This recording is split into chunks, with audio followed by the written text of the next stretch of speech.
Remind yourself that you're single. If you're in a situationship, what you're not in is a relationship. You are single. Yes. That's very important. Clip it.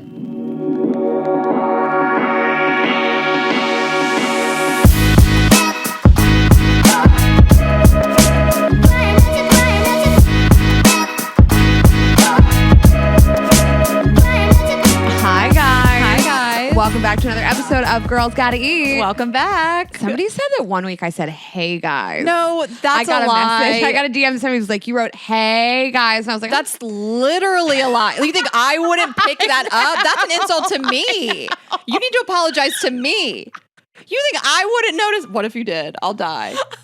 If you did that and I didn't notice, I would question everything. I don't think that's hey possible. Guys. No. Hey guys. No, we would have caught it. What if I hit you with a hey girls one week?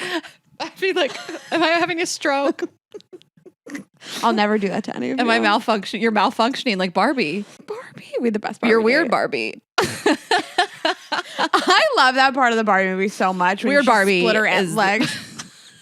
She had that fucked up haircut. We all did that to our Barbies. We'll okay, but did we? I did. Or is it a personality type? Like, I would love to know if there are some listeners that didn't cut their Barbie's hair, fuck with their faces with markers, do crazy stuff. Like, are there two types of girls, or were we all ruining our Barbies? I would do it with like one Barbie, like the stupid, like the waitress Barbie or whatever, like the one I didn't care about. Well, we're going to talk about our Barbie journeys, and I'm going to reveal what I did to Matt's Barbie on the podcast. You know the story. Owned a Barbie. You know the story, Rayna, and it's fucked up. And you guys are going to look at me differently. I used to make Arlen wear dresses. I was ahead of my time. I was like, even boys can wear dresses. Well, yeah, obviously I put Matt in dresses too, but this is bad. It's so funny to think about. Like, your brother's just so much bigger than you. It's not funny to look at my brother and be like, you could bully him because he's the same size as me. Well, I bullied Matt until, you know the story. We were home alone one time and he raised that fire poker to me. And my whole childhood, my mom would say, just wait, he's going to get bigger than you. And you can't picture that when you're little. You're like, yeah, right. I'm older. Like, I'm 4 years older. What do you mean he's going to get bigger than me? That's a sentence I heard the most in my life from age 4 to 10. That's the most And then it just didn't happen. Greenbergs are short kings only, except for Uncle John. Somehow he broke 6 feet, but everyone Uncle else. John's hot. He is kind of hot. Rayna, you can't say that. Rayna, you cannot say your uncle's hot. Shout out to Aunt Sherry. I'm happy for her. She listens every week. She is a dedicated listener. Okay, let's thank some of our partners because I don't have a family anymore. Thanks to HelloFresh for supporting Girls Gotta Eat. Go to HelloFresh.com/50GGE and use the code 50GGE for 50% off plus free shipping. And thanks to AG1 for supporting our show. If you want to take ownership of your health, try AG1 and get a free 1-year supply of vitamin D and 5 free AG1 travel packs with your first purchase. Go to drinkag1.com/GGE. Yes, and thanks to Buffy for supporting Girls Gotta Eat. Buffy makes award-winning bedding that's soft on you and soft on the earth. For $20 off your Buffy order, visit buffy.co and enter promo code GGE. Okay. We have a really exciting episode today. We have Nick Viall today. And if you think we're pronouncing his name wrong, there is no correct pronunciation. I thought it's Viall. But I'm saying, like, people are probably hearing it and like, that's not right. He doesn't even know what's right. And we'll talk about it with him. But like, I always said Viall, and then people say Vial, and it is closer to Vile. He said he doesn't know or care. Well, I always said Viall, but I listened to his podcast and it's the Vial Files. Like, it's supposed to rhyme. It's not Viall Files. He doesn't know or care, and he says that. He's so hot. I don't care. We call him whatever he wants, like Uncle John. Oh my God. Who are your hall passes? Nick Viall, your uncle. And that guy that looks like a big baby. You guys. Who said that, Jenny? I don't want to steal her joke. So Dave Bautista is the love of my life, my perfect man. And he is like if you guys know, he's a wrestler, but he was in, not Knives Out, but what's the other one? Glass Onion. Okay. He is a massive, bald, bearded guy with tattoos. But Jenny, our friend Jenny, was like, he looks like a giant baby. Did that change your opinion at all? See it. Yeah, can you see it? I can't. And then today he posted a photo of himself with hair from like back in the day, long, thick, luscious hair, and I was really icked by it. I didn't like it. Ew. So we saw Barbie last night, and you know, I already posted this on my Instagram, but I had thrown Barbie a little shade I did a poll a week or so before it came out. I was like, do you guys feel like this has been going on for fucking ever? And it's been so much in your face and like the marketing, and it's just been shoved down our throats. And like the movie could never possibly live up to the hype. And I think it was like 60 or 70% agreed with me. And I wasn't trying to be like controversial or pick me about it. I just was like getting annoyed. But someone said last night, one of our friends who we went with said last night, she was like, well, first of all, it's because it's coming from Mattel and they have all the money in the world. Like it's different. It's like a branded movie. Machine. Absolutely. And the demo could be literally anybody, you know? So a lot of movie marketing campaigns are only catering to like a certain demo, and Barbie could be, I said it's everybody except like Andrew Tate dudes. Well, also you said, I think you said that we live in LA, so it's like everywhere. I know. And I kind of forgot. Literally is everywhere. The movies in Venice, like Malibu, Barbie, like it's so, Barbie was very Los Angeles, California in the first place. So I think we were seeing it way more. So many installations are obviously going to be in New York and LA and whatnot. So I'm sure maybe people in other cities in the Midwest were like, it's just normal marketing, and we're just like, it's everywhere. Okay, but anything that's marketed that hard is dog shit. It's never good. Even if it's from the Mattel machine, it's never good. I know. When we were joking that I was like, they haven't even been that discerning with their collabs. What, it's like Progressive Insurance? You know, it's just like every brand was branded with Barbie. And so it felt like so overkill. But I should have done more research. Like I should have known Greta Gerwig, and I should have known that it was going to be this more like feminist Issa Rae as president. Yeah. So, you know, I take back what I said. I still think it was crazy amount of marketing, $1 trillion budget or something, just a give or take. But we loved it. We had the cutest date night, first of all. It was me, you, and our two girlfriends at the mall. Ugh, that mall at Century City. It was, there's stores there. I didn't know Anthropology just had a home goods store. I didn't know Free People had an athleisure store. What they don't have in that mall is a map.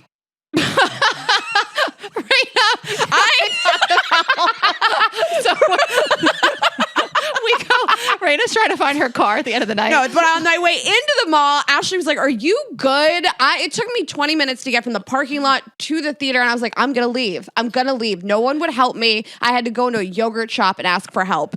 And then you sound like Pretty Woman. And I have all this money, and no one will help me. I need to shop, and no one will help me. I was having a complete meltdown. You guys had gone in. I was like, enjoy your day. It's hot. And I really was having a meltdown trying to find it. I found it.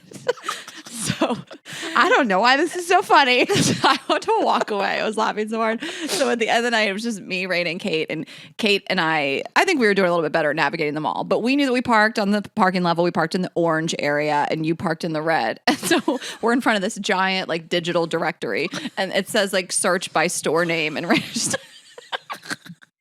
Rayna just starts to type in red, and I see her type in an R. I'm like, oh my God. And Kate goes, is she typing in red? And I was like, she's typing in red. So it says like search mall by store name, and Rayna's like, red.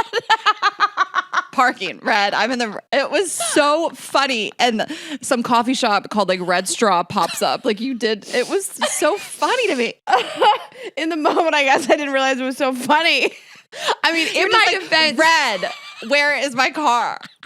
That mall is 4 stories high. It is a full LA city block. It's the biggest mall I've ever seen in my life. And I didn't know how to find red. And it said orange and some blue downstairs. You guys did make sure that I got to the car safe, because you know I trip in parking lots. We did make sure you got there safe. Malls were my entire personality growing up. Like all I wanted to do was be at the mall. All I did was play Mall Madness. Like I remember the Christmas morning that I got Mall Madness. Like all I cared about, my mom once a year would take me up to King of Prussia Mall, because like Dover Mall was my local mall, and then Christiana was the fancy mall, and then if we went to King of Prussia, whew, it was on. Like all I wanted to do my whole childhood was go to the Mall of America, and then when we went, I was just like, this is like the best day of my life. But I remember even going to Miami to visit our family in Miami, and it was called the Falls. That was an indoor-outdoor mall. And I was like, who gets to live like this? Like, I was like, who gets to have this mall? Like, you know, you grow up in the North, and like things that are like that, like even high school movies, like high schools that are indoor, outdoor, like malls, you're like, this is so far from my life. The quad in high school. Stuff like that. Yes. Like it was so foreign to me. And like when I was little, I couldn't even comprehend even living in California, nevertheless, even visiting. And so to be in that mall, and I'm like, I live here. This is like my local mall. The child in me is just like, I made it. I get to go to this mall. That mall is incredible. And I have to tell you how jealous I am that that's like your childhood experience. I wasn't a mall kid. What? And I've been thinking for a long time about why, because you brought this up on the podcast and we were talking about listening. Oh, right. We have talked about this. Yeah. I was not a mall kid, and I'm sad that I was robbed of that experience. But my parents got divorced when I was 4, and the only time I got to spend with my dad was Saturdays and Sundays. So he'd pick us up and do activities with us. And so I never had a mall culture. Yeah, I mean, that totally makes sense. I guess, I wanted to always be at the mall shopping and things like that. And once I could drive, all I ever wanted to do was drive and shop and things like that. But you'll like this story. One summer, I worked the whole summer. This was the summer after senior year in high school. So going into college, and I worked at this golf club. I was the worst employee they've ever had. I've like joked about this. I drove across the green. story. I was like the historically worst person. Who are yet. you telling this story to? Oh, Larry David. Yeah. I was so jealous. You're doing so good telling this story. And I was like, she's making him laugh so I was much. telling Larry David the story about how I worked at this golf club and was so terrible when I was like 18. He was laughing so hard. I was like, this is the best moment of my life. I'm never more jealous. And I made all this money. I don't know. Maybe I made $800, right? Like the whole summer, $1,000 maybe. And this was what, 01? And I went up to King of Prussia and spent every dollar. That I relate to. And I came home with all these shopping bags. I had a Coach bag. And my parents were like, what the fuck? And I was like, I went shopping. They were like, how did you? I was like, I spent all my money I made this summer. They were like, you were supposed to save your money. And I was like, well, you didn't tell me that. Okay, that's bullshit. And all of us have had that fight with our parents. And every single time I had that fight with my mom, and I was just like, what am I supposed to do with it? Wet Seal has so many t-shirts that say like, cum dumpster on it that you had to go buy. First of all, $800. I wasn't at Wet Seal. I was at Guess. I was at You did Coach. fancy stuff. Coach. You knew you were fancy if you bought the Coach bags. I bought like a $250 Coach bag. I was like, am I Paris Hilton? No one told us to save our money. And also, by the way, Rayna, I don't know if that's true. I'm sure people had parents that were like, save your money. But like, for some reason, like I liked having my own money because I always worked. But like, I just blew it all. Like, I didn't know that I was supposed to save it.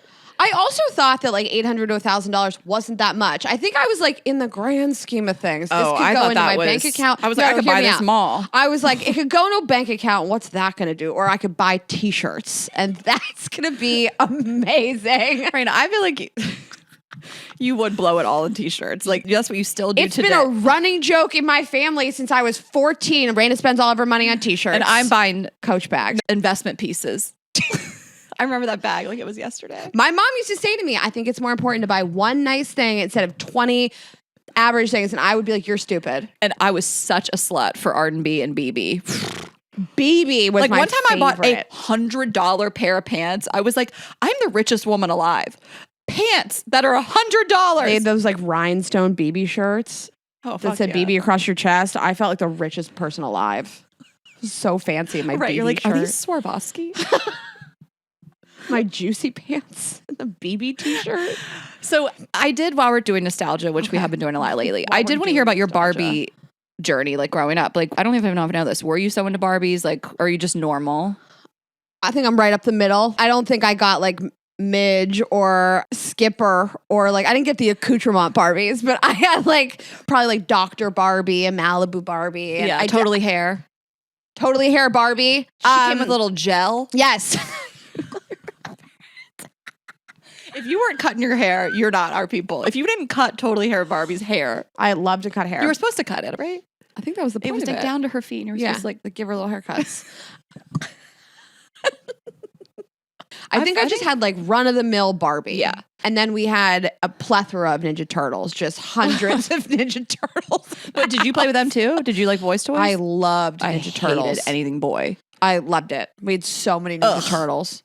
G.I. Joes. The Get things out of we here. had the most of in the house: Berenstein Bear books, Ninja Turtles, and Barbie. Also, why did we have so many Ninja Turtles? Like, there's only so There's much only 4. range you can get with the turtles. Were Ninja Turtles trying to be like Barbie? Was there like a Yes. Dr. Ninja Dr. Turtle? Ninja No, there Turtle. wasn't. Stop. Yes. Rayna, astronaut Ninja Turtle.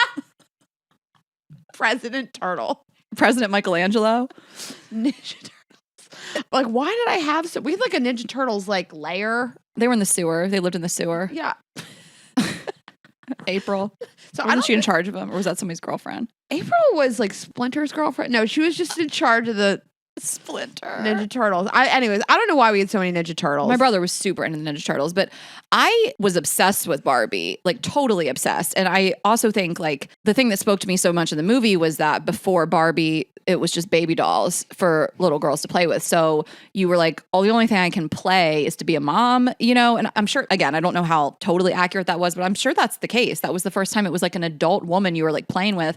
And I grew up like not really liking cartoons. Like I wanted to watch like Saved by the Bell and Full House and like real people as soon as I could. Like I just wanted to like be grown up, I guess. But I had the townhouse. The Barbie townhouse? It had a little condo. elevator. So I thought it was a condo. I looked it up earlier with Tessa. It was a 3-story townhouse, but it still wasn't a dream house. So We had a downsized Barbie dream house. It's a townhouse. It's townhouse. when you get divorced from Ken where you have to move into. I cannot. But like I was never a rich kid, so like I didn't have Barbie Power Wheels or I didn't have the dream house, but I had a townhouse. That's middle upper class. You got the townhouse. So funny. That's where you move with your mom after your dad leaves you.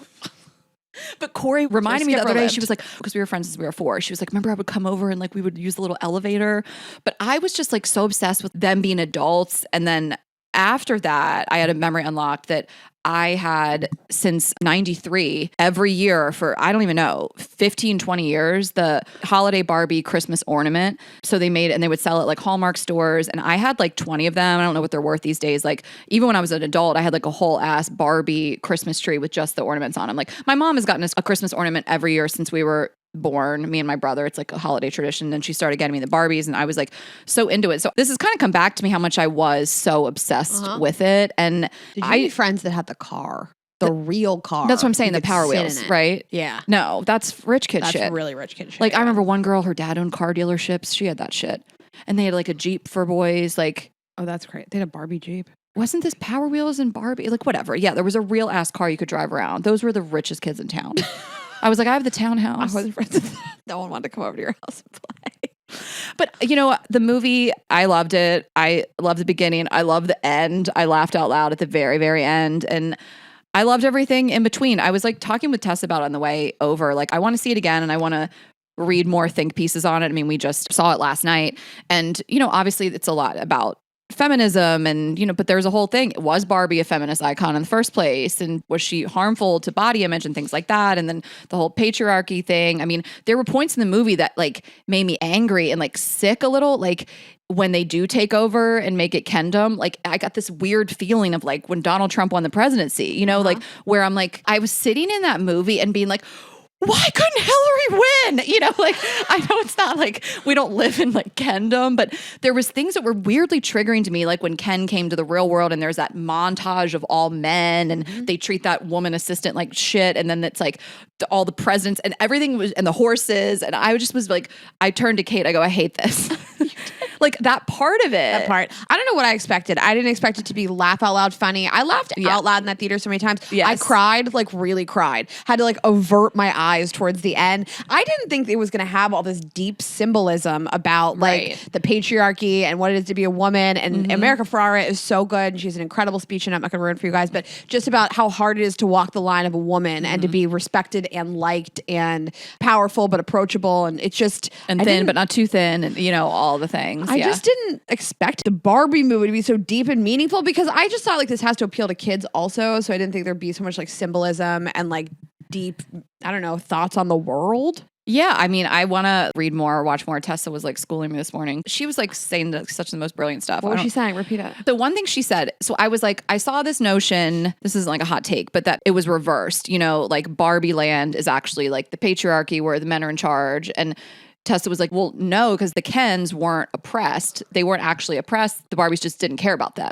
Right. And that was one interesting thing. And then the other thing she said was that the issue that I didn't like, I thought Ken got too much airtime at the end. I thought the whole scene with her in the yellow dress talking to him and all that stuff, it could have been shorter for me. It was starting to drag on for me. I was like, too much airtime. This should have ended after they won back the community. The John Travolta Grease dance number, I didn't need it. But then, if you guys know what we're talking about, there's 2 alternate worlds and the Barbies are in charge of Barbie If world. you haven't seen it, you're probably skipping ahead, like a spoiler, you know, whatever. Like, but I'm sure so many people have probably seen it by now. But she made such a good point that like that whole thing where Barbie is trying to make Ken feel good about himself. He never once apologizes for like taking over her house and trying to ruin their community. And it's like, again, women having to like console men and help them like find themselves. It like angered me again. It's true. And then she like kind of placates him, and then he Yes. comes on to her again. Yes. It's like, why do we have to live in this world where we have to like placate men? America Ferrara says this too. She said something like we have to let men down gently because if you lean into it, you're a slut, and if you say no, you're a bitch.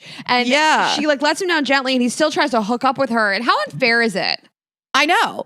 So I wanted to read you this. I'm just going to read the list, but there was an Every Girl article, which I have a little bit of a beef with Every Girl from this one thing they posted on Instagram one time, and I unfollowed them. But whatever, they still have good content. I'm not going to get into it. But anyway, I did like this article. It says Barbie was surprisingly deep. 6 lessons we'll remember for life. Written by Emma Ginsberg. 1. It was surprisingly deep. Girls can do anything, and it's okay if you find that absolutely exhausting. 2. Different generations of feminists can find common ground. 3. Extremes of masculinity and femininity are damaging to everyone. 4. It is not women's burden to fix men who do not yet know themselves. 5. Womanhood is a constant balance of contradictions, and recognizing that is empowering. And 6. We need more female directors in Hollywood. I love Is that a good list? It's a good ass list. Yes, it really We'll sounds. share that, you guys. Do you have anything else to say about Barbie? I loved the movie. I highly recommend it. I totally agree with you. I want to go see it again so I can like pick up the undertones. And I even liked how they treated Ruth. I forgot her name, but she was the creator of Barbie. Yeah. And they like made jokes Bader about it. Ginsburg, She, like, right? That's actually like was on the tip of my tongue. I was like, it wasn't her, right? Well, and then just like she embezzled from the company, and she's like, it's a different movie. that was the funniest line. And oh, you know what made me laugh the hardest? I was trying to remember if I knew the moment. The moment I laughed the hardest was when they first showed that cellulite. It was up there. We all laughed Cellulite so hard Barbie. when they showed the leg, and people were like, and it was just like a little piece of cellulite. I lost my I think I mind. grabbed my own cellulite. And then the line at the end, moms stand still so they can look back and see how far their daughters have come. Is that accurate, Tessa? Something like that. You guys know it. Okay, I do want to say one more thing too. Think about the hardest you ever cried in a movie. The hardest I ever cried in a movie. Yeah. Yeah, this is so easy. What? I have a childhood one and an adult one. Okay, tell me. Childhood was Forrest Gump. What happened when Jenny died? When Jenny died, the second they say like you died on a Wednesday or whatever, the day of the week, I lost my fucking mind. You And died then on A a Star is Wednesday. Born. You know, I had to walk home. People were asking me on the street if I was okay. I sat in the bathroom stall to try to have my face go down because I sobbed. You got mad. I saw that alone. You were like, why'd you go alone? I was like, no one can see me like this. It was like Dewey died. It was unbelievable. I went alone purposely because I knew I was going to lose my goddamn mind. What's yours? Okay, I have one that's going to surprise you. I was trying to remember. Also, weirdly, $1 Million Baby. Did you see that? I saw it in the theater in college, and Hilary Swank and Clint Eastwood. And for some reason, I was like really into that movie. And when she gets, injured, she's like a spinal cord injury or whatever, and I just Never was saw it. weirdly sobbing. Okay, those are my 3. Okay, listen, I had to avert my eyes a little bit during Barbie last night towards the end when they do that montage of like feelings Yeah, and like memories. yes. The second hardest I cried was The Notebook. I was going through a breakup. I like guttural sobbing in public. It was humiliating. And the hardest I've ever cried in a movie. This is like a deep cut. I feel like a lot of people haven't seen this. Did you see the movie The Giver? I just saw you pulling this up. I did not see The Giver, but I read The Giver. You read The Giver. Have So- you read The Giver? Yeah, in high Okay. school. So it's really I thought you weird. couldn't read till I've only a couple read weeks ago. You know I can't Wait, you read out read a book- loud. Wait, I'm Actually, sorry, I can read Rayna, silently. You read a book in high school? Do I not know you at all? I didn't know you ever read. So this is a crazy thing. I read a couple books in high school. The only books couple. that I did not do Cliff's Notes for, they all start with a G. The Giver, Great The Gatsby. Great Gatsby, and Great Expectations. Okay. Those are the only books I ever read. They all Rayna start with G. G. That's why. Rayna G. The Giver is about an alternate universe, right? Where basically people, they don't experience feelings and they don't have memories of the past. And so the Giver is a person, and he once in a while like chooses a person to teach them how to feel. And at the end of the movie, this kid is like birthed out into the snow, I think, and he's never felt snow before. And there's this giant rush of like feelings and death and birth and heartbreak and love and marriage and having children. And like, I like lost my my God. mind in the theater. It was sort of like last night. That's the hardest I ever cried in a movie. Okay. It's really beautiful to think about all the things we get to experience in life, even the bad stuff. So we like get to feel. So I love that. What a good correlation between the two. Yeah. Yeah, all about like feeling. I want to ask this maybe on like an Instagram Oh, not to me. something. Okay. Like, what's the hardest people have ever cried in a movie? I really like that question. Oh, thank you. Yeah. Okay, let's take a quick break and then we will get back into it. Okay, I am so excited to tell you about Buffy. This is the bedding that Rayna and I are obsessed with, have been for years. Can't live without it. Can't live without it. Have on our beds, have sent to other homes where we may stay. So they have it on their beds, like my brother's house. We send it to hotels. Send it ahead of time. Can you imagine? I wish I could have sent it to the motel I stayed at a couple weeks ago. Buffy makes award-winning bedding that's soft on you and soft on the earth with innovative design and earth-friendly materials. It is just soft, safe, better for the planet. And since it's summer, it's hot. LA finally got hot and we are loving the Breeze sheet set. It's soft and cool, gentle on the skin, made to last. And it's made from eucalyptus for extra softness, and the Breeze comforter. So I have both of the comforters. We love them both for different reasons. The Cloud is going to be your fluffier, puffier comforter. And then the Breeze is the one that keeps you really cool. I can vouch for this. It still has some weight to it. It's not like you're sleeping with a sheet or something, but it's filled with eucalyptus fibers instead of polyester or down. Those are the things that retain heat. I mean, as much as you want a fluffy down comforter, like maybe in the winter, that's going to make you hot. Same with polyester. Ugh. And so it is really ideal for hot sleepers, summer climates, or partners who love to sleep at different temperatures. And this is an Architectural Digest 2022 Clever Award winner. So we're obsessed with everything. I mean, you can get on their site and just build out what you want. There's sheets in like different fun colors to give your bedroom a little pop, and the pillows are great as well. We just love everything they do. But if you're a hot sleeper and you're worried about that right now in the middle of summer, look into the Breeze sheet set and the Breeze comforter, but really get it all. We have so much of this stuff at this point. And another thing that's great is they offer a free 7-night at-home trial so you can experience Buffy before committing to buying it. Shipping is free, and customers also enjoy a 100-night free returns policy because they are so confident you're going to love it. And our offer for you is for $20 off your Buffy order. Visit buffy.co and enter GGE. That is buffy.co, promo code GGE for $20 off. Yes, and HelloFresh makes whipping up a delicious chef-crafted meal so easy. We all have so much to do. Let HelloFresh get the groceries and save some cash with pre-portioned meals delivered right to your door. Go to hellofresh.com/50GGE and use code 50GGE for 50% off plus free shipping. HelloFresh wants me to say that fall is right around the corner. And guys, listen, I know Soup that's upsetting. season. I know that's upsetting, but soup is around the corner. Sorry, I should let you announce soup season. We'll announce it when it's time in September. Okay. But it is a busy season coming up, you know, and right now is busy too. We're entertaining, but fall is around the corner. It's such a busy time, and HelloFresh will allow you to schedule your deliveries, pick a delivery date, lay back, enjoy the last days of summer, and know that dinner is covered. They have so much to choose from, 40 chef-crafted recipes. They have stuff for lunch and dinner. Ashley has cooked me both. I almost brought my pasta over here today, Just to but troll I'm going to me? have it. Pastas for fall, groundbreaking.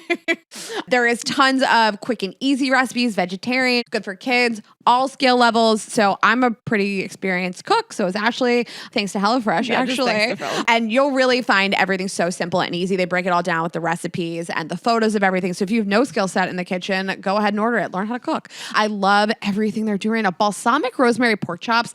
I don't really know how to cook pork chops, and this has been really helpful. It's a great call. And the meats, I'm not even a pork chop kind of girl, but I would eat HelloFresh's pork chops. Like their beef, their chicken, the meats, they are so good. And also the vegetables, all the other stuff too.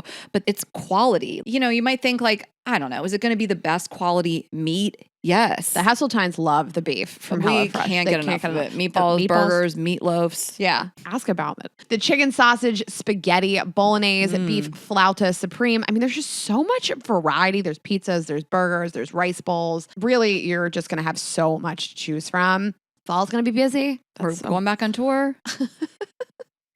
Get your It's HelloFresh a busy delivered. fall. You can add snacks, sides, and more to your weekly order. Just simply shop HelloFresh Market and take your pick from a curated selection over 100 add-ons. It's crazy. So right now, you'll go to HelloFresh.com/50GGE and use the code 50GGE for 50% off plus free shipping. Okay, I did want to say before we get into Rayna's date that this week in a month, we're starting the tour. So it's August 7th, September 9th, we start the tour. in so London. excited. I can't wait. And then we're in Texas in September too. Dallas business card guy. And there is the transition. So there it is. You did it. We are doing a really amazing podcast. We're guesting on someone's podcast in Austin, yes. which is truly like my lifelong dream. Yes. Come catch us in Austin when Rayna is on a high from who we're recording with there. Biggest high ever. It's Yeah. not Joe Rogan. Somebody's That's like, a great, yeah, just to clarify. not him. The other really famous comedy person lives there. And then just so many amazing tour dates. So that's at girlsgottaeat.com. Dallas Business Card Guy is in town. So you made me laugh so hard earlier because you said, I wish that my boyfriend had a nickname. It's just You're like, I'm so sick of calling my boyfriend. well, it's just I'm not gonna say his name, whatever, like yet. And so, he's like a private person in the world. And I will never reveal Yeah. somebody I'm dating ever again. right. I mean, you kind of like you set the tone with the last one. But I don't have a nickname for him. I'd hate to be out here like my boyfriend every time. And it's like too late now. Like you have Dallas Business Card Guy forever. I know. Well, he created his own nickname. I mean, we could give some nicknames. Did he? What do you mean he created? Just by He giving created the moment. I mean, Yeah. I have a nickname. Do I have a nickname for him? I mean, I could come up with one pretty easily. Beautiful man. He is very beautiful. Those eyes, sparkle eyes. Do you want sparkle eyes? Yes. That's it. I'm just imagining you telling me about your first fight, and you're gonna be like, and then Sparkle Eyes had the nerve to say,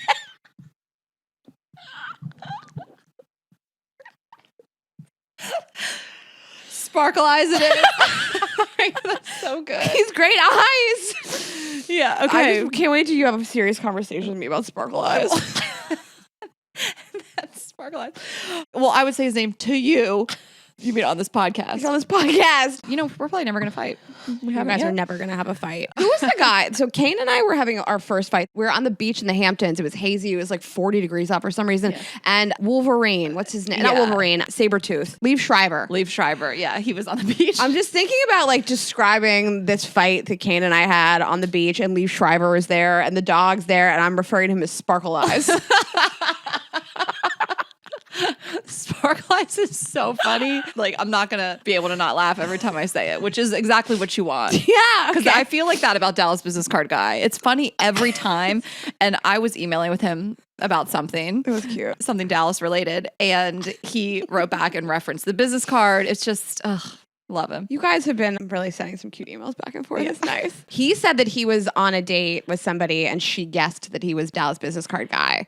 And I was like, I don't need to hear about you going on dates with Right. people. You just put that back in the box. Right. And he was like, I never heard from her again. And I was like, that's right. She did the right thing. That is so funny. When she realized it, she was like, I can never see you again. I don't want to be on the girls got to kill list. Did the right thing. So yeah, he's in town and we haven't really spent like a long period of time together Yeah. like that in a while. So we went to Elefante. It was fun. Our friend Alana, mine and your friend. Morena's friend. Yeah.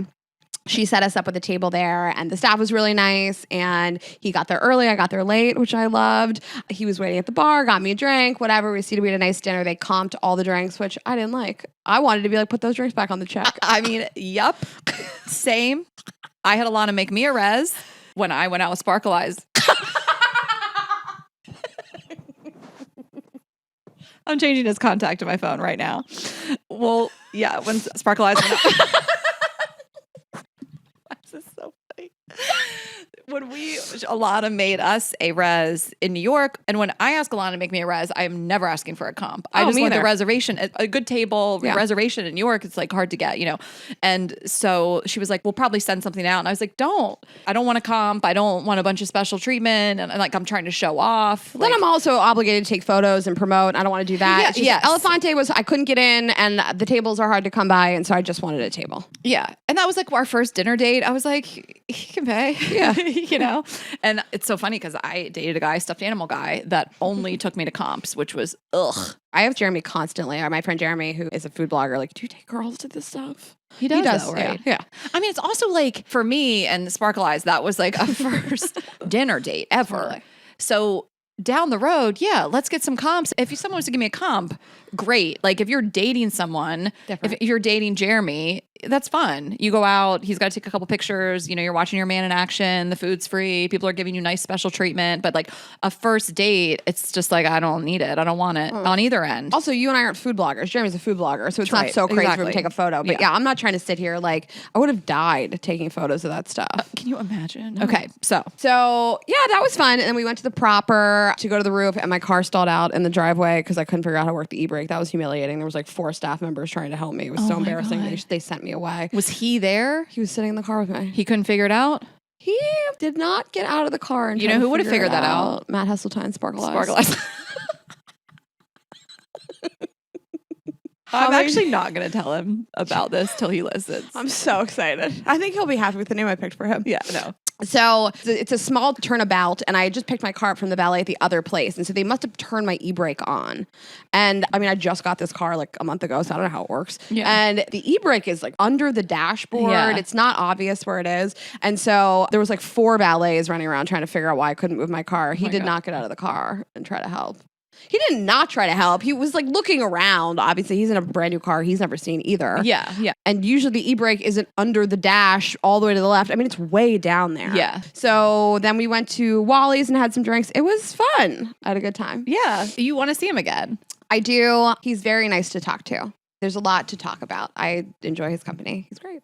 That's great. Yeah. I mean, we keep having this conversation of like, that's kind of how you should feel with a relationship that, in my experience, does end up being like healthy and good. It's not this like obsession from moment one, which can often just kind of be a person that's like suspiciously charming or something and is like that with everybody. Not all the time, but that can be the case. Or your butterflies can be anxiety. Like we always say, like if you like talking to somebody, you want to see them again enough after the first date, then you should and see what happens. Yes. We've just been talking about this because I feel a calmness about it. Totally. I don't feel like, this is no shame to him. I don't feel like I'm so obsessed with this. I got to see him every second of every day. But like the people that I have felt like that about after a first or second date, and this is not across the board, but people that are tremendously charming over the top for a second date, they tend to be like that with everybody. And so it's like not really that special. And I don't know, when I've like really bonded with somebody over that, it hasn't worked out long term with them. Yeah. And there's some of it that's, again, not always that is game. You know, like there's some of that like gazing deep in your eyes and doing little things on dates that it's supposed to make you feel like you're the only woman in the room, yada, yada, whatever. Like it is running game. Not always, but sometimes, you know, and that stuff kind of takes a little bit of time. Like that's how I feel now in my relationship. We like stare into each other's sparkle eyes. It's like I feel like the only woman in the room. Like all that stuff has come with time, but it's like we have so many friends that are in like long-term, incredible, enviable, healthy relationships that would tell you it was like a slower burn. Yeah. You know? So yeah. I wouldn't refer to him as like a slower burn. I do enjoy him a lot. But you and I are friends with a lot of male comedians, and they're exceptionally charming on a first date, and they're wildly chatty and lots to say. And then like you dig into it, and they're like that with everybody. It's not special. Like it's not special to you. And there's a reason why they like need to be liked so much, and they've crafted that personality. That's not every person, but like I don't know. I don't need to feel these like extreme like I'm gonna move to Dallas tomorrow butterflies on a not a first date, but you know, Yeah. re-entering, whatever you call it. I think you're exactly how it should be. You know, in my past experience, to have something that has like some longevity, but we'll see. Yeah, we'll see. But like the foundation, it feels there for something if that's what happens, if you guys both want that, you know, just like a sense of calm. You enjoy talking to him. You're attracted to him. Yeah. He likes what you do. He said, pull the car over right now because we're going to make out. And that is what I'm attracted Say to. less, Dallas business card guy. He's not bothered by this, us talking about it. You know, like that's high on the list. Yeah. And he's not getting off to it too much either. He's just like, yeah, that's what she does. Yeah. I'm down. Let her go. You know, look Yeah. at her go. Yeah. Aw. That's cute. All the makings are there. We'll see. Ashley picked my last boyfriend too, you guys. I know. I don't mean that as a dig, Ashley. I know, but It's triggering for you. it is. It's I more triggering for hate you. being wrong. It's more triggering for you than it is for me. Why'd you have to say that? Now I'm worried. Well, we're not in COVID times anymore, so our brains aren't all fucked up anymore. And my last boyfriend was the kindest person. The sex was amazing. Yeah, He was in a yeah. great emotional support system. And again, it was COVID times. So Okay. Well, we are going to get into it with Nick Viall shortly.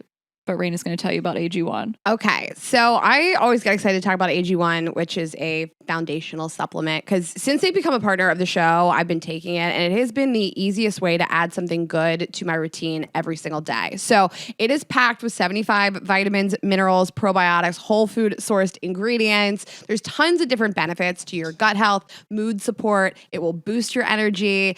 It can also benefit healthier looking skin, hair, and nails. But I like the taste. I take 1 scoop of the powder and put it into some ice cold water after I work out. It's not like an energy drink. I just like having it right after I work out. It makes me feel like I'm doing something extra good for my body. And sticking to routines has always just been a little bit difficult for me. Like, it's just hard to do something every single day, and you do it for like 3 weeks and then you stop. But this is the easiest way to get vitamins into my body, and it tastes good and I enjoy it. It's just part of my routine. It's really simple. And that's how I take care of my body every single day. Did you watch Heather McMahon posted her AG1 the other day? No. I think she works with them, but she was like, I really take this on the road. Oh my God, I'm so mad you didn't see this. So she pours one of the travel packs into the glass of water, and she's on tour. She's like, what am I stirring this with? And she used the end of a makeup brush. Do you not see this? So she's like us. She's on tour. You got to take it with you. The travel packs are great. They're absolutely great. And I feel like, especially if somebody travels and you just don't eat as well on the road, don't sleep as well on the road, it's just a nice way to get something good in your body. And also, there's so many different vitamins and minerals you can buy at the store. Like, when you go, you're just like, how could I even afford this vast amount of stuff? So it's just one thing that you do every day, and it helps save time and makes life super simple. So check it out. I really love it. Ashley and I are big fans. If you want to take ownership of your health, try AG1 and get a free 1-year supply of vitamin D and 5 free AG1 travel packs with your first purchase. Go to drinkag1.com/GGE. That is drinkag1.com/GGE. Check it out. Okay, guys, we are very excited to welcome our guest today. He is a former star of The Bachelor, his own season, all kinds of seasons, really. He is the host of The Viall Files and the author of Don't Text Your Ex Happy Birthday. Please welcome to the show, Nick Viall. Ladies, so good to be with you. Back again. You know, it took too long. It's Viall. Viall. Did I say it wrong? No, I can't seem to get it right. Is whatever. I don't really get it right. Okay, thanks for saying that. As someone with the last name that also, like, my friends even do wrong, like, so you'll take whatever. You're not offended. Yeah, I'm not offended. No. Okay. I find it easier to say the whole thing at once. Yeah. Like it's one word. Well, that's the thing. It's Viall, but like I don't like Viall. enunciate because I just mumble in general. And so like in being from the Midwest, you have like a harder accent, you know? So it does sound like Viall. Okay. But because, you know, as I like a young man, I didn't think anything of it. And then I started dating and everyone's like, do you realize your last name sucks? And I was like, really? And I'm like, yeah. They're like, yeah, Viall. I'm like, oh. Yeah. I go Viall. And then I became very self-conscious and I tried to enunciate it a little bit better. You know, it's just like a whole nightmare. What a journey. It could have been a lot easier if they just said Nick Viall. Yeah. Change it. Do it. Just change the pronunciation. The Viall Files.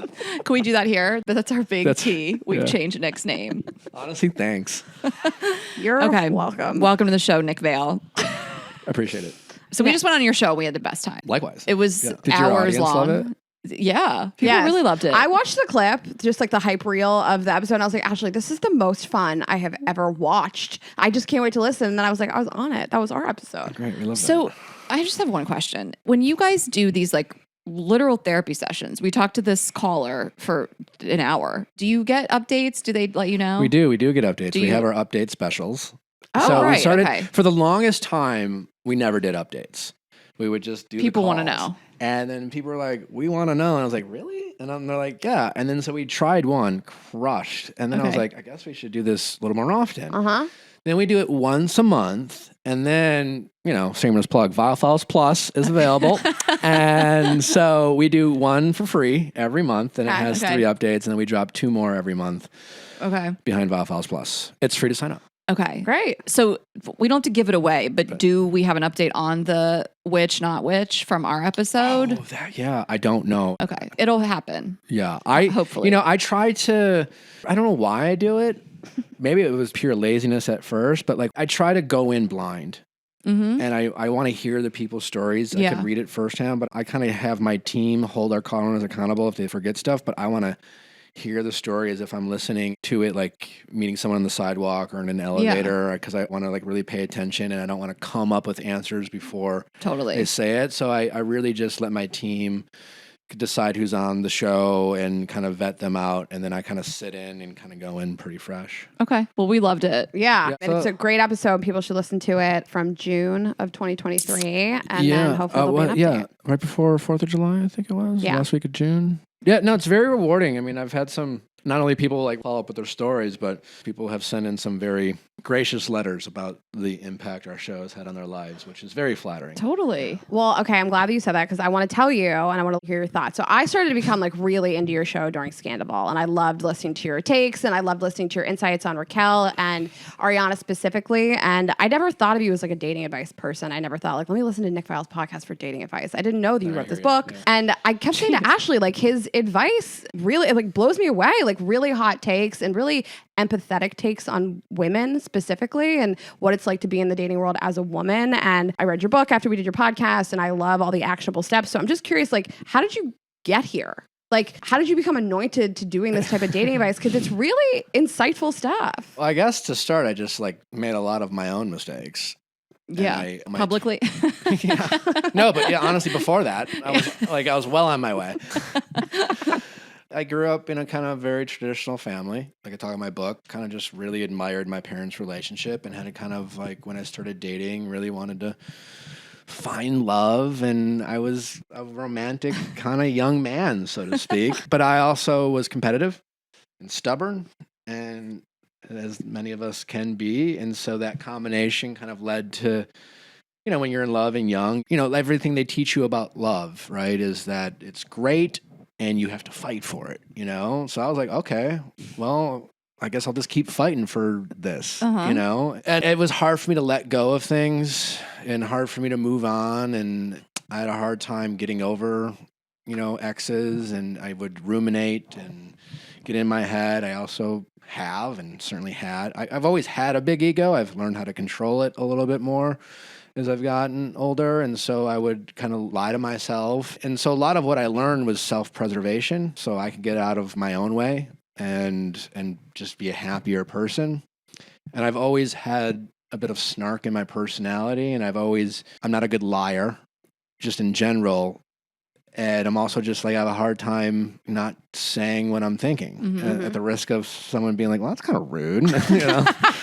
I'm like, really? Is it? Like, well, yes. Sorry, I'm honest. You know, it's just but saying I've had to learn, you know, a little bit of tact in that delivery, right? Yeah. You have. I don't know that version of you. Maybe like the TV audiences do, but I think that you have like a lot of empathy for women. I feel. Well, yeah, and then I think just the empathy comes from I'm honored and flattered that, you know, most of my audience is women, and for a woman like yourself to say that, I have certainly through my show learned a lot about women. I also I have 6 sisters. What? Oh my God. You know, so I've always been comfortable around women, and I've always had women friends. I've always enjoyed hanging out with women, but certainly my show has taught me a lot about the plight of women in the dating world. But at the same time, I will say, especially nowadays, I hate conversations around gender because, you know, I feel like there's this kind of gender role, and when it comes to heterosexual relationships and men and dating, it's like all you know, from one side is like all women suck or all men suck. It just, as a man, I can just say, you know, while men aren't necessarily good at talking about it and opening about it, like a lot of the struggles that people have in relationships are, I would say 80-90% similar. You know, that 10% can seem different, and there's a lot of things that women go through that men can't relate to and vice versa, but feeling misled, feeling manipulated, feeling lied to, you know, letting your ego make decisions for yourself and seeking validation, all the things that kind of get us in trouble in our dating are mistakes that men make as well. Universal. And so I just was open about my experience, and it seemed to resonate with both men and women, but I think women being a little bit more insightful and a little bit more willing to learn about these things, I think naturally allowed me to have the audience that I have. Wow. Well, thanks for sharing. Yeah. You're true. I'm excited. Thanks for asking. Well, we asked our audience what kind of dating questions they had for you, and we read the book, and we compiled some stuff that we thought would just be really interesting thought starters and topics for you. I just love them all. We had a hard time. You know, really in the like book, this the way first that if you guys are listening, you want to pick the book up, it's structured so well. Like, I guess you should read it in order, like any book, but you don't have to. That's what I'm saying. Okay, good. I'm glad you said that, because you could really just pick kind of what applies to you, and it's like an if you just got out of a breakup, read. Yeah. I would say say read the intro. Everyone start with chapter 1, then skip to chapter 10. Okay. If you want to. And then go back to 2. Because chances are you're going to start dating. But 10 is about how to get over them. Right. And so if you're just going through a breakup, it's good to like learn about what the book is in chapter 1, then skip to chapter 10 to figure out how to stop ruminating over this person who's not worth your time. And then when you get back into dating, go back to chapter 2 because your chances are you're going to incorporate and then, run into some fuckboys and players and things like that. Right. And find yourself in situationships and you're going to have to figure out how to navigate that. Well, I just opened the book up and I just was like, like when you're on a map, you're like this thing. And I did situationships first. But since you picked on players versus fuckboys, do you want to start there? Because we would love your insights in terms of like what is the difference between a player, just a guy who's just like living his best life, he's just out there running through girls, and fuckboys who definitely have more of a manipulative streak. Well, I would say it's more the opposite. Yeah, the opposite. Okay. Yeah, maybe I'm aging myself, but like back in the day when I was, there's a movie like How to Be a Player and shit like that. That's Badussi. That's where that Player was that movie. Player was the original term for what is now I think fuckboy. Right, but I love the book because it's like a player has all the fuckboy traits plus they're just pieces of shit. They're and the reason I say that is because because of hookup culture, I refer to men and women as fuckboys. It's more of a term. Totally. It's a way of being. And I always say that one person's fuckboy is another person's future partner. Because in hookup culture, we're all fuckboys. All it takes to be a fuckboy is the willingness to date and usually have sex with someone who likes you a little bit more than you like them. Mm-hmm. And if that's a situation you find yourself in, you're the fuckboy. Yes, and you're aware of it and might try to deny it. And you might try to deny it. And what do you mean? I don't. That's crazy. This is casual on both ends. And I also say a well-intentioned fuckboy is still a fuckboy. Every fuckboy wants to and probably will get married someday. Sure. Yeah. The player is the one who's like, I don't want a girlfriend. I don't want a boy. I mean, you players are usually men. You don't find a lot of women players who are out there just like wanting to fuck as many people as possible. The love of the game. And, the game. And they're actively trying to manipulate. They'll do the love bombing. They will lead you on. They'll date multiple people at the same time. There's a goal involved. The fuckboy is this someone who's like, I'm just like, I'm not really ready for a relationship, but let's hang out and like I really like you, and like they act like your boyfriend, they act like your girlfriend. They're just not ready to commit yet, They're just not sure, and they have all the excuses in the book as to why they can't date you, and they believe every word they're saying. And so there's fuckboys. Everyone's a fuckboy nowadays. If you participate in hookup culture, your chances are you've been someone's fuckboy. Okay. So you have a few ways to recognize them in the book. Can we go through them? Sure. Do you want to reference your own book, or you got this? I haven't read it in a while. Reference. Do you need the page? If I wrote a book, I'd be like, hand me the book. I don't remember the 5 things. Were there 5? Yeah. Probably. People bring up the podcast like, you said this thing. I'm like, I did. Yeah, right. It's like, I say things. I say things. Yeah, top 4 traits of fuckboys. Inconsistent. They don't make plans in advance. They always make excuses as to why they don't want a relationship with you. Okay. And they usually tell you the truth. We say that if someone tells you who they are, listen. I'm not looking for a relationship right now. Fuckboy. That's it. But like, I appreciate the honesty, and most people will tell you this date one. I'm not looking for one, and what It's everybody not a hears, challenge. what everybody hears their is truth. except for with me, Right. And most people hear I don't want a relationship, and they think you'll learn. I'm the best, and I don't think it's a good way to go through life. But all of us have fallen prey to this. Yeah, it's our egos telling us this is your opportunity to be special. Right. 100%. Yeah. Everybody You're like, really? We'll see. I can't reiterate enough. You're not special. I'm not special. Yeah. Rayna's not special. There's exceptions to every rule, but you're not special. Well, I say this in the book, right? Because my book was often referred to as like this modern day, like he's just not that into you. Mm-hmm. And in that book, he's just not that into you. They reference that you're not the exception, you're the rule. Mm-hmm. I don't love that because we all love to be the exception. You both started this very now successful show because you were like, you know what? Does everyone have a podcast? Yes, but fuck it. We can do it better. And I don't even think our egos are bad things. They're like superpowers. But if you don't control your superpower, you're going to kill everybody kind of thing.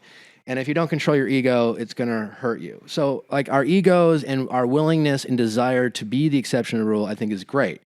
You just have to be honest with yourself about it. True. What you don't want to do is try to be the exception to the rule and then pretend you're not trying to be the exception to the rule. Right. Like when you started a podcast, you weren't like, you know what, we're the first ones to come up with this idea and this is a home run no matter what. You're like, no, let's sit down and figure out how can we do this a little bit different and a little bit better than everyone else? How can we separate ourselves from the noise? What do we have to do to like actually rise above? Like if you're going to try to be the exception to the rule, at least be honest that you're taking a risk, that you're doing something crazy, that you're like, there's a good chance that it won't work. At least that way you have like an exit strategy, so to speak. You know? Yeah. I'm sure at some point when you started the show, like maybe failure wasn't an option, but I'm sure at some point you might have been like, you know, hey, like, no one's listening, you know, kind of thing. And then maybe at some point you would have stopped if that were the case. Well, what I only mean by that, because if you get yourself in a dating situation, obviously you guys are crushing it. But if that were to happen, if you pretend that you're not going to be the exception to the rule and you're just like, no, this is like normal, everyone does this, and you date the person who's just like, I'm not ready for a relationship. Right. And then next thing you know, you've been in a 4-year situationship. You know? Well, Ashley and I always say in business, we're good at pivoting. So I think business is different than relationships. I think business, you actually can sit down and say, what are people doing wrong and what can I do to address that? Ashley and I did sit down day one and say, here's how we can make this a business and be different. And I think in business, you can pivot, and we're good at pivoting. Like where we say, okay, I don't see this going on forever. Let's start a sex toy company. Like not the podcast, but you know, the world changes. I think pivoting in the dating world, when you're dating a fuckboys, you got to like cut. Well, by pivoting, you have to pivot to someone else. Right. You got to cut ties, pivot to somebody else. I mean, I love business to relationship correlations. But this one to me, they're farther apart. Like it feels so different. Like I've always known like I am going to do something big and, you know, better than people have been doing it. I'm going to be successful. And then, you know, you're motivated by someone telling you, well, you can't do that. And that's not how it's done. And it almost like motivates you. But I'm completely opposite in relationships. Well, relationships are tough because it's a person. You only have so much control. Right. You can only do 100% of your half. Yeah. And in business, it's kind of like, there are real steps you can take. There's things you can do. You can always adjust. Yeah. Right. Yes. We would pivot in business by starting something else and adding to our brand. In a relationship, you just got to pivot to another person. Correct. But it's funny because a lot of people really get off on someone like shutting a door in their face, saying no, rejecting them. And in relationships, like the second I'm rejected, I'm out. Like I'm not motivated to That's make such you a love healthy, me. You're so lucky. You're so lucky. Well, that's my quote. I don't like someone that doesn't like me. I'm not attracted to like someone who's not into me. Can you teach that to people? I've been trying. I feel like I've really been preaching this gospel, and like the person I'm dating now, it's been so secure since moment one. And it's like, that's how I knew it was for real. And yeah, because that's how it should be, right? Yeah. Like someone not liking you should be a flaw in them. Yeah, what's wrong with you? But with age, I think you get better at it and you just become more comfortable. Like the things I used to wait around for a man to do, like call me, show up, make a plan, be consistent, be committed. Like I would just never wait around for that. Like I used to just sit at home with my makeup on the couch until 10 p.m. being like, maybe he'll call me, maybe he'll tell me I can come meet him. Now there's not a chance in hell that I wouldn't make a separate plan, go out, and if they're around, they could come meet me. But I would never wait around for somebody to commit to me or to commit to a plan ever. And that just gets better as you get older. It turns me on that you like me. If you don't like me, what am I doing here? I'm just feeling insecure by the minute. I don't know. It's just kind of like, it's always been like, I don't like you unless you like me. That's kind of how relationships work, right? It's a gift. Thank you so much. No, it really is. I feel lucky to feel like that. It comes with age too. Yeah. I mean, in high school, I just remember going being like, I don't really like you. And I'm like, well, I love you. You know? In high school hit different. That's how you game the system, though. That is how you fuckboy a fuckboy. Your only line of defense is to do nothing. Just don't agree to anything they want to do. Don't pick up the phone. Don't agree to plans. Like, act as though you don't care. Yeah. You can't just try harder. Well, I would first, unless you want to get in yourself a game. Right. It's a balance of vulnerability and then kind of standing your ground. Mm-hmm. Because nowadays, everyone's like, I don't want to tell them I like them. Like, whoa, that's fucking weird. It's like, well, you can get naked with them. Like, what? Right. No, there's power in being confident in your feelings. Mm-hmm. So, you know, for all the people out there who are finding themselves in situationships or liking a guy who's just like, I don't know if I'm ready to date you. And they act like your boyfriend, as I'm sure you say, and things like that. No, it's like, you know, everyone's just like, so what are we? Never ask someone, what are we? You know? Let's talk about why. Because you immediately have just given away your power. Mm-hmm. You know, like, why are you asking a question? You already know the answer. Do you think if you have to ask, you already know the answer? The answer is you want to date them. Right. You know, you think you should be in a relationship, you know, so that's what you should say. You shouldn't ask the question, what are we? Why are you asking them? Right. You know, you shouldn't even ask them. You'd be like, I think we should date. Here's why. Yeah. Give them a couple bullet points. You know, they'll probably say no because that's their default. They won't even consider it. It's just like, wait, I'm no. And then you just calmly say, oh, okay, well, thanks. Calmness is the key. Yeah. So you're like not acting like you care. You're going to be fine without it. I just want to let you know that I think we're great. Well, calmness and confidence, right? I was giving advice to a friend the other night with the same kind of situation. She wants to be exclusive with this guy, lock it down, whatever. She feels like he's in the fence. I'm like, I feel like you just got to be like, hey, this is what I'm looking for. If you're not, we can call it. And like, put it with an I statement. This is what I'm looking for. I like you. If this isn't a fit for you, then Totally we can fine. go our separate ways. No problem. Like, no hard feelings. And then the most important part after that is to never negotiate on the Right. boundary you just tried to set. Right.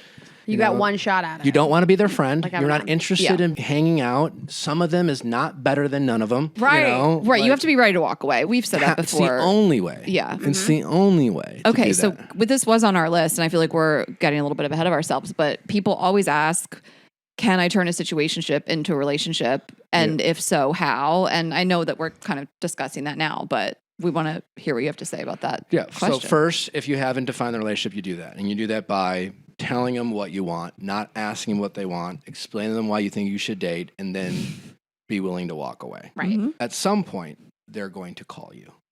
Now, it's important between now and then that you have the perception of being single. You might be down in your dumps. You might be telling yourself, I'm not ready to get out there. And that's fine. You don't have to like run out there, but just remind yourself that you're single. If you're in a situationship, what you're not in is a relationship. You are single. Yes. That's very important. Clip it. Don't take yourself off the market, Right. right? This is like, you look very interested. You know, don't put yourself on hold. Yeah. Right. You know? Which we've all done. Create urgency for yourself. Love it. Uh-huh. You know? Demand. At some point, your situationship is going to call you. Yep. Now, don't lie, you know, but go out on dates. It doesn't matter. You don't even have to like them. You know, just get out there, meet people. And when it comes to dating, yes, dating sucks. It's hard. You know, if you bat 300 in baseball, you're a Hall of Famer. And in dating, if you like 1 out of 10, honestly, kind of a Hall of Famer. You know, there's a lot of bad people out there. So like, stop saying there's like, we know. And it's not because people suck. It's that you're not supposed to love everyone. Right? You know, if you loved everyone, then what would be the point of trying to find someone to spend the rest of your life with? Right. Mm-hmm. You're only looking for one is also like the biggest That's reminder. your biggest thing. Yeah. You will only have one relationship in your entire life that doesn't fail. Mm-hmm. Hopefully. Unless they die. Right. And Right. then you try and find love again. But, Okay. Right. Okay. So you get back on the apps and you plan a date. At some point, your situationship is going to call when you have a date. Mm-hmm. Now, the default usually in that situation is to lie to your situationship because for whatever reason, we want them to think. People in situationships think that if I just show them how good of a partner I can be, if I show them how loyal I am and how dedicated I am to them, they will come around. I will prove to them how amazing of a girlfriend or a boyfriend I can be. That doesn't ever work. But also, you've been doing it, right? So it's time to pivot. Yeah. You've showed them. So they're going to call you and they're going to say, what are you doing? And you're going to say, I'm getting ready for a date. Yes. It's my favorite part of the book. I feel so hype. I know. Like, I recently did a show I cannot talk about yet, but part of the show, they talked about the concept of dripping information. Okay. Which is answer the question asked and don't give them anything more than they've asked. Make them ask another question if they want more information. So Okay. you drip them information. So what are you doing? I'm going on a date. You don't say anything else. And they'll ask who? First name only. Okay. Mark. Okay, Tom, Mark. Jay, Yeah. whatever, right? Usually they'll text, by the way. They're probably not calling. They're probably texting this. And again, feel free to take your time to respond. Totally. You know, things like that. But never give them more information than they ask for. Eventually, they'll probably call in a bit of a panic, especially when you're just kind of like, yeah, I'm going on a date. And you say it very matter-of-factly. You treat them like a girlfriend or just a pal. They're just some person who just asked a question and you're just being totally honest and you're acting as if this is a normal thing. And it is normal because you're single. You're single. Can I ask, like, if they say, who is this? Somebody I met on an app? Like, do you think it's bad to make it sound like a casual first date? I would let him spiral. Me too. And You don't let 'em say spiral. anything. And, you know, so when they ask more and more questions, you just say, I'm sorry, I'm getting ready for the date. Can we talk about this tomorrow? Yeah. Yeah. After Yeah. I get plowed by Mark. Yeah. And that's another thing. we're Don't kidding. oversell it either. Right. It's very nonchalant. It's when you're, I don't know, someone that you're just, I don't have time to talk. And what do you want? Like a friend, yeah. Yeah. You're just like, what? What do Totally. you want? Oh, it's Mark. What are you Right. doing? We're going out. Where? I don't. Yeah. And then when they ask very specifics, you're just like, hey, I'm sorry. I'm running late. Can we talk tomorrow? You're just nonchalant. And then you don't respond to them the rest of the night. No. Very important. Doesn't matter if they call you or text you, you're on a date. Also, keep in mind, never fucking cancel for your situationship. Okay. Go on that date. I don't care how unexcited you are. I do not care. You go on that fucking date. Sure. Or if you don't go on the date, you do not cancel for them. That's the worst thing you can do is to drop everything you have planned for the person who only hangs out with you at their convenience. And by the way, I want to slip in here. If by any chance they give you any sort of slut shaming in any way, they're terrible and forget about them completely. Like, Sure. I think sometimes women have to well, he's going to think I'm going out with and dating other Right. people. It's like, if You're he single. comes at you negatively for that, you've dodged a bullet. So anyway, Yes. This is written step by step. Yeah, I know. I love the steps. is everybody listening? I just want to make sure. I love this so much. And I just want to be like, guys, I like this this is- breadcrumbing. I don't want to have to do this, by the way, and I have never done it, but people ask. So here is the only method that you have. It's the only way Right. to do it. This is very key. If this doesn't work, nothing was going to. Nope. Yes, totally. This is your answer. This is it. And I have done this. And if somebody does not care at the end of this, they really they weren't do gonna not come care. around. But to Yeah. your point, Ashley, if they make you feel bad for going on a date because you're single, like you simply remind them, because remember, you've already tried to define the relationship earlier. You've confidently and without passion, you've already said, hey, I think we should date and here's why. And you opted not to. So if they make you feel bad for being single, confusion is always the best. When in doubt, act confused. I'm just a little confused. I thought you wanted to be single. But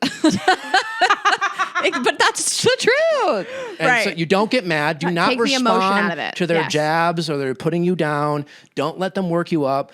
Not that they're doing it on purpose, but we all manipulate when we're not getting our way, you know, or you know. It's a red flag. Yeah. Yes, we all, I guess, a lot of people do that, but that's run to me. But okay. It also kind of gives me the ick. I've had this happen before where I've liked somebody. It's hard to manufacture this, by the way. It is hard to be like, I like this person and I'm just going to pretend that I kind of don't and see what happens. It's hard to manufacture it. But when it's happened to me, I liked this one guy. I was a manager at a restaurant. He was a bartender. We're sleeping together. He did not want to commit to me. I met somebody else that I liked. I went on dates with him. And then this guy found out about it and Spiral City, just wanted to talk to me all the time, text me, joke around, come around, all of a sudden wanted to take me out on dates, showed up at my apartment one day. It gave me the ick. Somebody who all of a sudden just wanted me because somebody else did. It there's almost that. Was this amazing thing that happened for me because I was now I'm just turned off by you. Well, that's for you to decide. And then maybe you realize at that point, it wasn't the real feelings that you had, but at least now you've changed the power dynamic. Now you're in control and you're making decisions. Also, something to be aware of too is sometimes we get excited when the people we want to like us get mad and get jealous. So one, don't let them respond to you, but don't get caught off guard if they don't care. Okay. If they're like, oh, really? Oh, tell me more. That should be fun. Because a lot of people do go that. totally- Yes, I know. A lot of people act like they don't care Yes. because they know they said that they've turned you down, but they're only asking because they care. Just remember that if they're asking questions, they care. It doesn't matter whether they pretend to care or don't care. Right. But either way, you're too busy getting ready for your date. You do not have time to really indulge. You just say you're going on a date. You offer a first name. That's the only information that you're allowed to give them. And then you're just, sorry, running late, have to go for my date. Can we talk tomorrow? Right. And then do not respond to text. Do not answer calls for the rest of the night. Do not call them after the date. Don't answer their calls after the date. Let them pine over how great this date might be going. Did you spend the night? Did you wake up the next morning? You're busy having fun on your date. Yes. Do not reach out to them the next day. You are Right. allowed to then take their call the next Right. day if you want. And again, confusion. And don't oversell it. It's none of their business how that date went. Yes. Right? Mm-hmm. And I don't care if it went bad or good. It's just none of their business. I've heard that tone, by the way. They're like, so how was it? So how'd it go? The how'd it go? smiling tone, it doesn't feel defensive. It feels almost like antagonistic. Like they're going to really let you know how little they care, but they're still asking. And you calmly just say, again, hey, listen, I'm not trying to be rude, but like, I just don't think that question is appropriate. We're not friends. Right. And we're certainly not boyfriend and girlfriend. So I don't know why you're asking me about my dates. Totally. And that's And it. again, if that doesn't make them eventually come around and panic and realize, what the fuck am I doing? I'm wasting a good thing. Nothing was going to get them to come around. Yep. Period. I guess the fear would be they just are only motivated by you going out with somebody else. It's the competitiveness, the ego, the wanting to win. And I don't know if there is a way to ever know that. You have to decide, Yeah, you have to decide. Yeah. But make them really show you, Right. Like, when they come around, ask questions. Well, what changed, Right, what changed? That's great. And why should we do this? But they shouldn't just, and that's the thing, don't let them back by putting just a little bit more effort than they did. Mm-hmm. No, they need to go all the way. They need to give you everything that you wanted with them when you try to define the relationship, the full commitment, everything that when you write out a list of things I want in a committed relationship, and you have every right to want whatever it is that you want, they should be willing to give it to you. And if they are not, you do not negotiate on your terms of what it means to be in a relationship. And the more confident you are and the more sure of yourself, the more likely you are to get it. When we're just like, what are we? It's just like, I don't know. It's just like, I like you, but it's totally okay if it's not. It's like, no, who wants to get with that?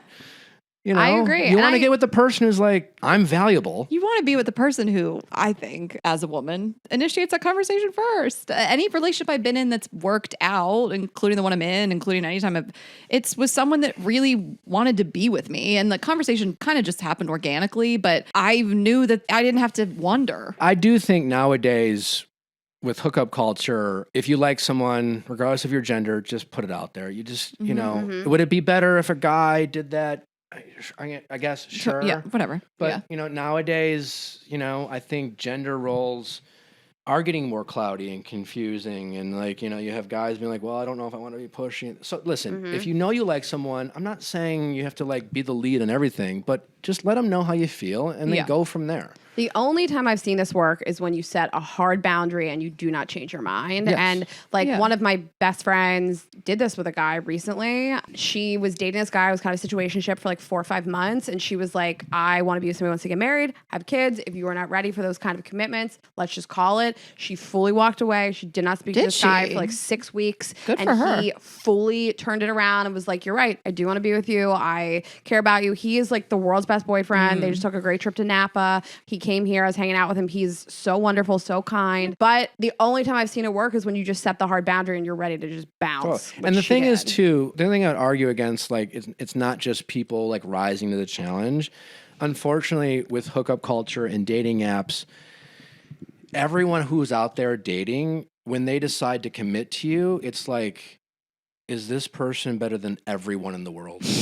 Right. And if I make you my girlfriend, like, because 10, 15 years ago it was like, yeah, I mean, like, I haven't met someone cuter or nicer than you because like I've only met 30 people in my life. But now it's not that crazy for anyone to like be like, I could meet a waiter from Paris, because like we have access to everyone on the internet. Right. Totally. Every dating app, there's 80 dating apps out there. Yeah. It's just the paralysis of choice, and it's the fear that as soon as we commit, something better is going to come around. So people need to like wake up and realize like, what the fuck am I doing? I have a good thing here. And it's just that fear of letting something better come along and not being available to it, is that's causing both men and women to like, again, just be like, well, I'm not really sure if I'm ready for a relationship. But it's just, they're afraid to press play on the movie because, they're just obsessed with watching previews constantly. Do you believe in there's right person and there's right time? Do you think that like people just, they have a right time, and we've talked about like they just throw the cab light on and whoever gets into the cab, like that's the person? Or do you think that like people, even if it isn't the right time, can find the right person? I think more the latter. I think, right person, wrong time is just an excuse we make when someone we really like doesn't like us back. I think there are so many people in this world we can be compatible with. I don't believe in one and only. Totally. And I think right person, wrong time is more on the destiny aspect of relationships. And so what I'm saying is like, when you say right person, wrong time, you're basically saying, I met someone I'm really have good chemistry with, I have a lot of compatibility with, but there's also a handful of things that I don't like about them. Maybe some of them like fall into you have some non-negotiables I'm interested in. It's just like you happen to met someone who's pretty good for you, but they're not great. And you're looking for great because you're only looking for one. Yeah. I mean, we've had someone on the show who I can't remember who said the quote, if it's right person, wrong time, it's the wrong person. Yeah. So. But people have a hard time understanding that because they're like, but I have so much fun with them. You know, like, oh, the sex is good. Like they can list a handful of like, they're like, well, if it's the wrong person, then why do we have so much chemistry and blah, blah, blah, and things like that. Chemistry is overrated. Let's get into it. And let's get into love at first sight is bullshit. Yeah. Listen, chemistry's sexy. It's hot. It's fun. It's exciting. Something to talk about with your friends. But it's compatibility that really solidifies a relationship. It's just not as sexy, compatibility. It's just kind of boring. Chemistry is easy to fake. You know, a lot of things create chemistry. Your environment can create chemistry. You know, having things in common. You know, lived experiences, something to relate to create chemistry. Some people are just naturally charismatic. Yeah. You know? And so everyone has chemistry with them. Right. You know, like it's hard to trust chemistry. It's easier to trust compatibility. What do you have in common? What are your mutual interests? You know, when I was younger, you know, I'd love to think that love was, you know, so good. And if I love her enough, we'll make it work, you know? And it's like, the more I love her and the more I hate her, the more special it is, you know? It's just like... because I love her so much, you know? It's like, but like, and then, you know, like I dated a vegetarian once. Fucking nightmare, you know? Like, I just love to eat meat. And I guess it's just like, just enjoying the same shit is nice. Relationships are hard enough. Like, don't make it any harder. Right. You know? Great point. It's nice to be able, on most days of the week, to not have to like debate what you're eating for dinner or debate what you're doing tonight or to constantly have to compromise about everything you're doing because you're always going to have to compromise. You know, it's already going to be hard. So you better have a lot of shit in common. Most of your decisions about what you're doing on a day-to-day basis should be pretty easy because eventually there's going to be plenty of moments, even when you have a lot in common and you have a lot of shared interests, that you guys are going to be like, well, who's compromising here? I'm laughing because I was listening to this part of one of your episodes the other day and you and your fiance were talking about shoes in the house. And it was just a very funny conversation how you guys like navigated, like that she didn't want somebody's shoes in the house. She made you tell them. Oh, yeah. My brother. And then she was like, why'd you fucking throw me under the bus like that? But it was just fun to like watch the dance of you two. Yeah. And it's nothing about chemistry. You seem very compatible on how you like deal with this dumb shit. Yeah, we like a lot of the same things. We enjoy the same content. We like a lot of the same foods. And I say that, and it sounds silly, but like I've dated people where we didn't like the same foods. We didn't like watching the same shows. And like every day was just like, to be honest, I don't have fun with you. And it's like, this is so different than the difference is what creates some of the magnetism, you know, like it's not opposites attract. That's not what I'm saying, but that's not exactly what we're talking about. We're just kind of talking about, you like to do some of the same shit, you know, because we also think people should have different interests. You have a little bit of a different life. You're not together all the time doing all the same stuff. That's boring. And that creates a lot of sameness and, you know, can lead to like just a lack of a spark in general. But I like what you're saying that like, you just like to do the same stuff. Like, how's life going to be if you just don't like some of the same shit? Well, my last boyfriend and I broke up and we were screaming at each other. He was like, you don't even like the same movies as me. And I was like, all you want to do is see comic book movies. Yeah. I can't go to another Marvel movie. I've seen 4 this summer. And at first you can do it, but after a while you're like, I just can't fucking do it. I just can't do it. And listen, there's so many different things about Natalie and I. We're very different people. And the difference is it's great to have that. She's so charismatic. She's way more of an extrovert than I am. And she helps me get out of my fucking shell sometimes. And there's ways I motivate her. And you know, and so our opposites do attract. Totally. But yes, you have to like some of the same shit. You have to enjoy being around each other. If every day is a compromise, it's just like, fuck. That's so true. Like, I mean, I wouldn't go down that road with somebody because I'd be like, we don't get each other. Like, you want to fly an economy, and I'm not trying to do that. Rayna, that's not even it. But if you just want to even put travel in the mix, like if you really just don't want to do the same stuff, like we've always said, like we aren't going to go down a road with a guy who wants to camp every weekend and is so outdoorsy and like that's his life because it's a real type of person. Like let's take a Denver guy who wants to hike every mountain and camp every weekend. Like you could fucking just nightmare. Have great sex with him and be like, he's so hot. But I would never go down that road. That's the opposite life of my life. Like it's fun for like a. You can pretend to have fun for twice. Right, once do it for the story, but then never again. Like I just couldn't do it. And I asked on every first date, "What is your dream vacation? Would you sleep in a tent? Are you going to make me sleep in the wilderness? How do you like to travel? Like, yeah, do you see yourself like staying in a tent in the woods? Do you want to bike on the weekends? I'm not your girl." Yeah. Like, and Nally and I, we both love a big city and we love beaches. So either we're going to go to New York or Paris and just like appreciate the culture of that city and go out to cool restaurants, or we're going to fucking kick it on the beach. And and it's so easy for us to make travel plans because there's so many options. We don't like to fucking camp. We're not going to museums, you know. It's the best point. Like, it's really true. But like, I'm making fun of myself because like Nally's like the first woman I've dated where like I made that a priority. And it's like game changing because like back in the day in my 20s, I was such a fucking love martyr. You know, I was just like, oh my God, but you realize how much I love her because I'm literally going to be miserable. You know, it's like. I'm at a museum. I'm obsessed with that term, by the way. I kind of just came up with it. Well, I feel like someone's like, that's me. Like someone's really realizing in the moment. Yeah, we've all been there, you know? Yeah. And that's the thing. I think, you know, rom-coms. Should we talk about rom-coms for a second? Go off. Terrible. What a terrible fucking playbook. Like, stop. Noah and Allie were toxic, miserable people who just ran over anyone to like get what they wanted. Yeah. Think about it. Totally. Noah was insane. He got a date with Allie by threatening to kill himself. Yes. And then he just built that house for her. It's like built a house for her and then tried to kill people for buying said house. Like cuckoo. He wrote her a letter every day for a year. Imagine texting someone without a response for a year. Oh my God, if you That's put it fucking that way, insane. That's the fucking thing with the Sex and the City, the movie, with Big's dumb emails too. Oh my God, and Noah was a fuckboy. He was. Ask Martha. But they had chemistry. Martha. Yeah. I forgot about Martha. And we're all Martha trying to be an Allie, you know? Uh-huh. And yeah, Allie cheated on her fiance to get with Noah. Right. These are terrible people. Yeah. And that's our holy grail of rom-coms. And I love The Notebook. Don't get me wrong. It's a great fucking movie. I love it. But the problem with The Notebook or Sex and the City, Big Carrie and Big, is that the premise of all those shows is it does not matter how toxic it is. It doesn't matter how bad it is.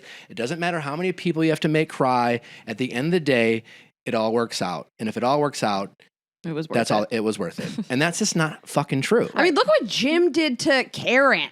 He left her in New York City to drive back and tell Pam, "I'd like to go out to dinner with you, you dowdy little bitch."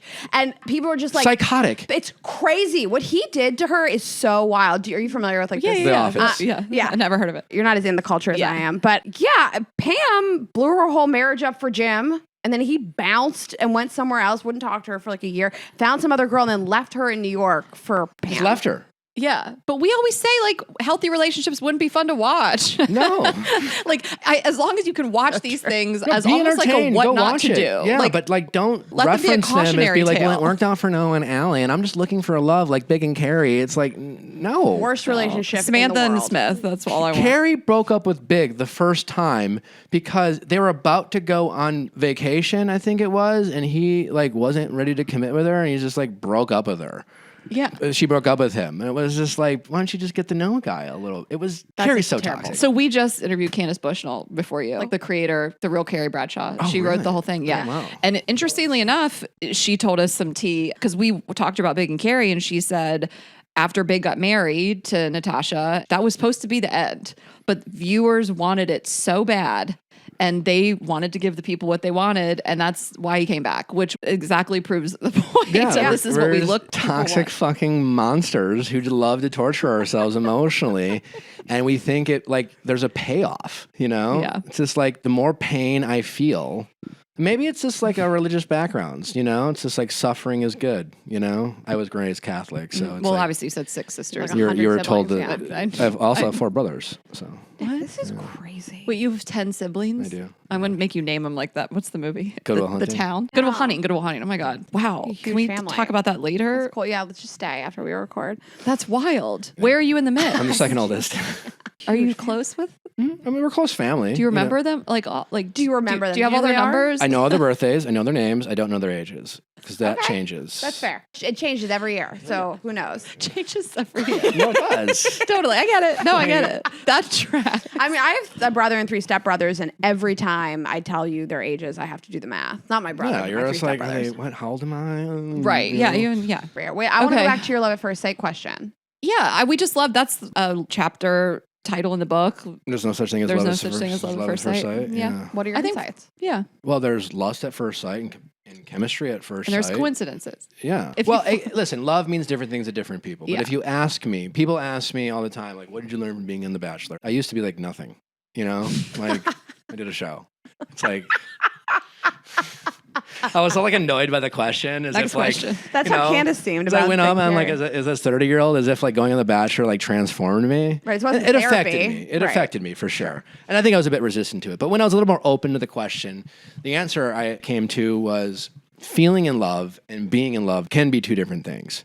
And feelings change. Feelings are temporary.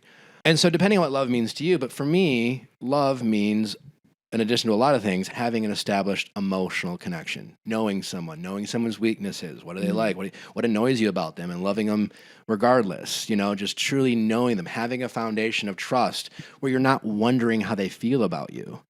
If you're wondering how someone feels about you, you don't love them. And feeling like you know someone forever, you don't. It takes so long to get to know someone.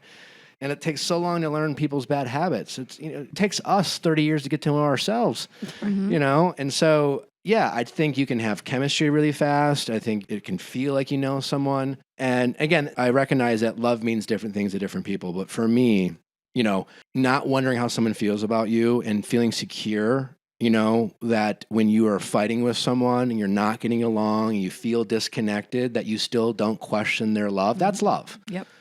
Everything else are just a bunch of like intense feelings that you're processing in the moment, and then that's probably chemistry and maybe there's some compatibility or maybe just simply excitement because you haven't met someone you even remotely liked for 2 years, and there's that. It's excitement. I think there's worlds in which you meet somebody, you see them for the first time, you have an intense feeling, and then you actually do end up in real love, and then you get to say it, but it was just a coincidence. Hindsight, yeah, it's hindsight. It's luck. Yeah, it's luck. Yeah. And it can happen. Of course it. I mean, Anyone who's like, I knew from day one has a benefit of hindsight. Right. Sorry. That's what you're right. That's what it is. And we've been inseparables since day one. I will say everybody that I've been really deeply in love with in my life, I will say on the first date, I knew this is somebody I could love. Well, sure. This is somebody who makes sense for me to be in love with. I've never been on a date with somebody and thought, I'm really not into this. And like, lo and behold, 6 months oh my later, God, we I were love in yeah. love. That's because we're not, that's a thing. And that's like I said earlier, like dating is supposed to be hard. We all want love to be special and yet we want to like everyone. Right. Well, which one do you want? You have to dig through dirt to find gold. Yeah.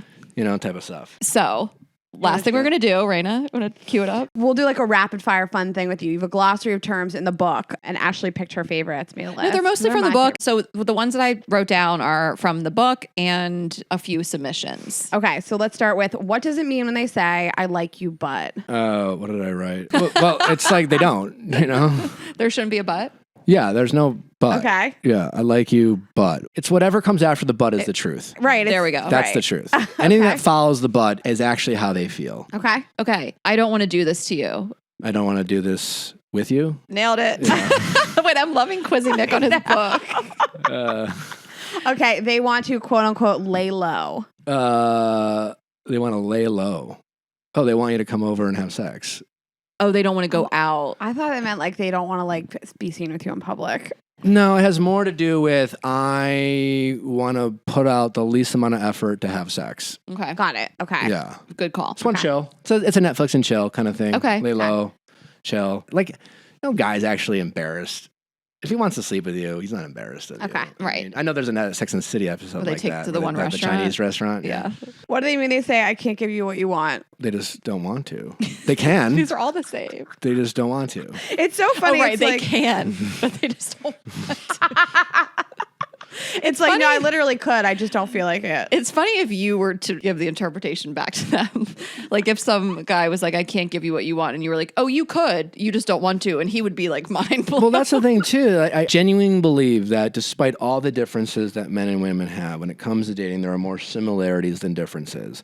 And so when you're confused, and I'm speaking to the ladies out there, just ask yourself, how would I handle this situation if I really liked someone? And that 9 times out of 10, how he would act if he liked someone too. Totally. Men will lose their goddamn minds when they like a girl. They will turn into absolute mushballs. They will talk to their friends. They will stare at their phones. They will like ask a bunch of questions.